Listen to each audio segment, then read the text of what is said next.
ಕಮಲಶಿಲೆ ಬ್ರಾಹ್ಮಿ ದುರ್ಗಾ ಪರಮೇಶ್ವರಿ. ಆಸ್ಥಾನ ನರ್ತಕಿ ಪಿಂಗಳ ಶಿವ ಪಾರ್ವತಿ ಎದುರು ಇನ್ನೊಂದು ಬಾರಿ ನರ್ತಿಸಲು ಒಪ್ಪದಿದ್ದಾಗ ಅವಳ ದುರಹಂಕಾರಕ್ಕೆ ಕೋಪಗೊಂಡ ಪಾರ್ವತಿ, ನೀನು ಕುರೂಪಿಯಾಗಿ ಭೂಲೋಕದಿ ಬಿದ್ದಿರು ಎಂದು ಶಾಪ ಕೊಡುವಳು. ಶಾಪದಿಂದ ನೊಂದ ನರ್ತಕಿ ಕರುಣೆ ತೋರೆಂದು ತಾಯಿಯಲ್ಲಿ ಬೇಡಿದಾಗ, ತಪೋಭೂಮಿಯಾದ ಸಹ್ಯಾದ್ರಿ ತಪ್ಪಲಲ್ಲಿ ನಾನು ಲಿಂಗ ರೂಪದಿ ಕಾಣಿಸುವೆ.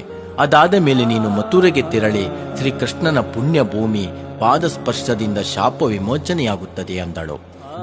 ಕುಬ್ಜಾ ನದಿಯಾಗಿದ್ದ ನರ್ತಕಿ ಶಾಪ ವಿಮೋಚನೆಯ ನಂತರ ಸಂತಸಗೊಂಡು ಪ್ರತಿ ಶ್ರಾವಣನೊಂದು ತಾಯಿಯ ಪಾದ ತೊಳೆದು ಪುಷ್ಪಗಳನ್ನು ಪ್ರಸಾದ ರೂಪದಲ್ಲಿ ತೆಗೆದುಕೊಂಡು ಹೋಗುವುದು ಮೈ ನವಿರೇಳಿಸುವ ಘಟನೆ. ಕಮಲದ ಮೇಲೆ ದುರ್ಗೆಯು ಲಿಂಗ ರೂಪದಲ್ಲಿ ನೆಲೆಸಿರುವ ಈ ಜಾಗ ಕಮಲಶಿಲೆ ಎಂದು ಪ್ರಸಿದ್ಧಿಯಾಯಿತು. ಕಮಲಶಿಲೆ ಬ್ರಾಹ್ಮಿ ದುರ್ಗಾ ಪರಮೇಶ್ವರಿ.